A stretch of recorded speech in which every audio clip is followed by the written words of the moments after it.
But she's still your mother. Don't disrespect her.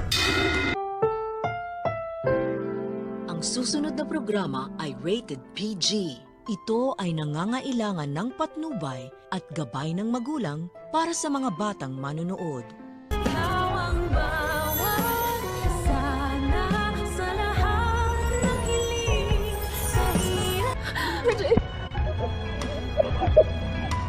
Masyado naman yatang obvious ang strategy ng mag-amang Eric at Justin para sa kanilang masamang balak sa Apex. Maiisipan kasi ni Eric na kailangan nilang mag-ingat ng kanyang anak upang hindi sila mahalata ni Giselle sa kanilang masamang pakay na paghihiganti nga dito. Sasamantalahin ni Eric ang pagkakataon na muli na namang binabastos ng kanyang anak na si Justin ang kanyang ina na si Giselle. Dahil nang hinagis ni Justin ang binigay na bulaklak ng kanyang nanay, ay papagitna naman itong si Eric at sasawayin si Justin. Pakunwaring pagagalitan ni Eric si Justin at sasabihan niya ito na hindi porket galit siya sa kanyang nanay na si Giselle ay babastusin niya na ito. Kailangan niya pa rin daw irespeto ang kanyang ina dahil nga ito ang nagduwal sa kanya sa mundong ibabaw. Biglang bigla naman si Justin dahil hindi niya inaakala na sasawayin siya ng kanyang ama. Pero eventually ay maunawaan din naman ni Justin ang ginagawang strategy ng kanyang amang si Eric upang hindi nga sila mapaghinalaan ni Giselle sa kanilang balak at maging positibo ang tingin ni Giselle kay Eric habang ginagawa nila ang kanilang plano. Sa kabilang banda, nanumbalik na naman nga ang kinatatakutan nitong si Lynette at ito'y walang iba nga kundi ang isa sa mga tauhan ni Moira na bumihag sa kanya sa kanilang bahay dahil nakita niya nga ito habang sila'y naglalakad ni Diyosa sa kalsada na tila nagpapagaling pa rin sa kanyang pilay na tinamo sa kanyang pakikipagbuno sa mga pulis at kay Carlos. Kaya naman habang nasa restaurant itong si Lynette ay hindi pa rin mawala sa kanyang isipan ang kanyang nakita